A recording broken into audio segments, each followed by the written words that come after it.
It's not the first time they've tried this. Seems like once a decade or so a new executive comes along and decides the solution to all Mazda's problems is to go premium. Although this strategy has given us some great cars along the way, it's never had staying power. This time, though, feels different. As different as the quality of materials in the new 2018 Mazda 6. The Mazda 6 is a perennial favorite around this office. We almost take for granted at this point that Mazdas will be more fun to drive than any of their direct competition, though that competition is closing the gap in places, and the 6th generation flagship sedan has always been a looker. Sure, it never had as many bells or whistles as the other guys, but as enthusiasts, we appreciated Mazda's relentless focus on handling and involvement over gizmos. Thankfully, we don't have to make that excuse anymore. For 2018, the automaker has given the Mazda 6 such a thorough refresh that it nearly qualifies as a new model. From the outside, the uninitiated will need a sharp eye to pick out all the little changes that make a handsome sedan handsomer. The new grille and wing motif will jump out, but you won't realize Mazda has integrated the fog lights into the headlights and ditched the lower body black trim unless someone points it out.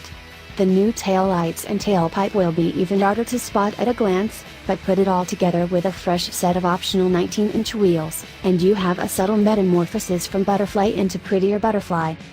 Inside, though, you won't need a spotter's guide.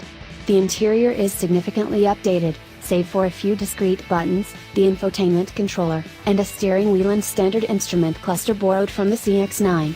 The design is sleek, modern, and sophisticated, with an emphasis on placing soft touch materials where you'll actually feel them. Even the base models get leather on the steering wheel and shifter to go with an optional two-tone color scheme. Dual-zone automatic climate control is standard, as is the 8.0-inch infotainment screen. Even better, Mazda doesn't shortchange the rear seat passengers like some automakers. Looking at you, Volkswagen. All the trim, soft materials, and accent stitching make it to the rear doors and seats, too. All for less than $23,000 with a manual transmission, bonus, or under $24,000 with an automatic. What you don't get, on any model, a CD player. Get with the times, naturally, it only gets better the more money you spend.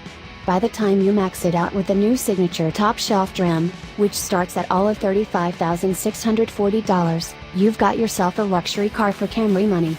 Even better, the only way to make a signature more expensive is to add a fancy paint color and accessories such as cargo nets and whatnot.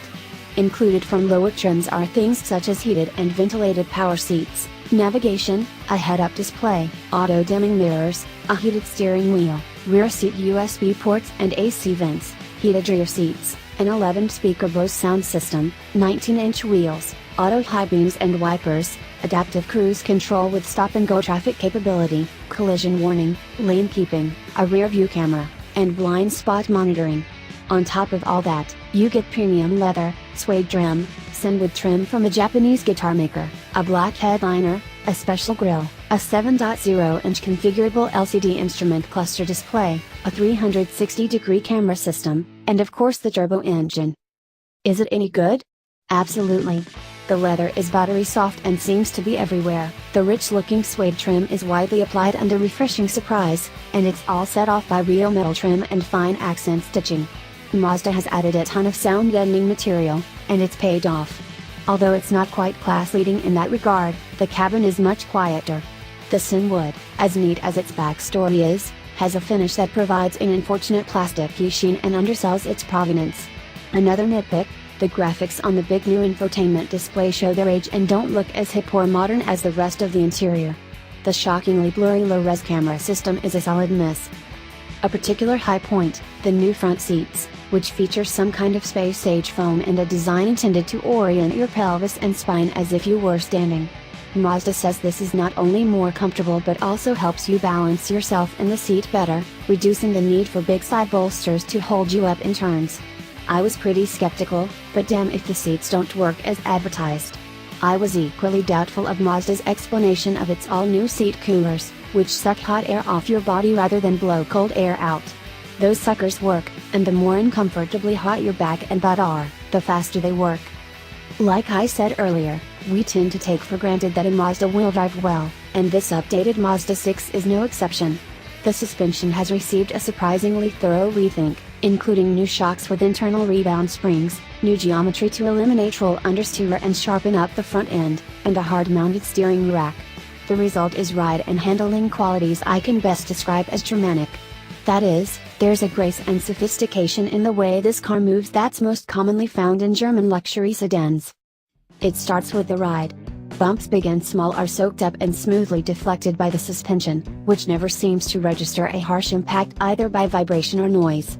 The body moves fluidly and deliberately, never flopping over to the side or porpoising forward and back. It's calm, collected, and impossible to catch out. The Mazda 6 handles the same way. The body rolls a bit more than a German sports sedan, but it's a smooth, controlled motion that ends softly rather than crashing down on the bump stops. The weight shifts quickly to the outside, and the car takes its set with no fuss. The steering is quick and precise, though managing 310 pounds-to-foot of torque introduces some heavy spots in the wheel as you exit a corner and wipes out any road feel.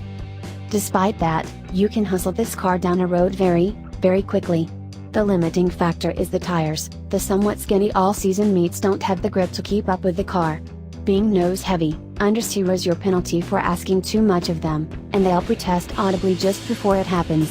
Mazda is looking into a dealer-installed summer tire option. It's a good idea. Braking is consistently strong when abused, but with a light pedal effort that takes a little getting used to.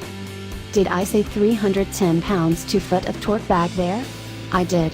You'll recognize this powertrain from the much larger and heavier CX-9 crossover, and here it gets to stretch its legs. The optional turbocharged 4-cylinder base is a carryover naturally aspirated 4-cylinder deactivation, 187 horsepower, and 186 pounds-to-foot, makes all that torque right down low and finishes with 2 horsepower ratings higher up, 227 horsepower on 87 octane and 250 horsepower on 93. Don't worry too much about it, though. The horsepower peak is at 5,000 revolutions per minute, so unless you're planning to send it, you won't notice a difference. In everyday driving, the 6-speed auto cruises on the turbo torque and is plenty potent for getting off the line and passing a poky driver on the freeway. Mazda claims it stopped at 6 gears in the name of engine response and drivability. Keeping the revs up and the turbo spooled means the engine doesn't have to downshift from 9th to 5th to find power. Not having a super tall overdrive gear might have fuel economy implications, but at 23/31/26 of a mile per gallon city/highway/combined, the Mazda 6 is still dead competitive with an Accord or Camry. The base engine is rated at 26/35/29 if frugality is your priority. Graphically, the power delivery looks like a smile. There's a lot going on at the bottom and top ends of the chart, but not so much in the middle. When cruising, there's plenty of oomph as soon as you touch the pedal. When caning it, there's good pull at the top end. Between 3,000 and 4,000 revolutions per minute, though, the delivery flattens out, so best to pick one end of the spectrum and stick to it. The transmission is happy to help you with that. It's got paddle shifters and a race orientation manual shifter slot, which all respond quickly, as well as a darn good sport mode. It's not Porsche PDK good, but it holds gears and downshifts aggressively under braking. It's good enough to keep you off the paddles most of the time, but if you want the last tenth, do it yourself. The shifts themselves are smooth and uneventful except under wide open throttle. Last month, we published a special series of comparison tests pitting loaded mainstream cars and crossovers against similarly priced base model luxury cars of the same size. In that comparison, the Mazda CX-5 edged out a Lexus NX 300, and the Honda Accord bumped off an Audi A4 as easily as it beat the Toyota Camry last year. Now, though, the Accord faces its biggest challenge not from another luxury automaker but from the cheeky underdogs at Mazda, and Honda should be glad Mazda doesn't have anywhere near the same R&D budget. We've been skeptical of Mazda's latest attempt to go upmarket, but the company reports the top half of its trim levels are accounting for more than 50% of its sales these days, and the new Mazda 6 will surely follow suit. Living well while saving money never goes out of style.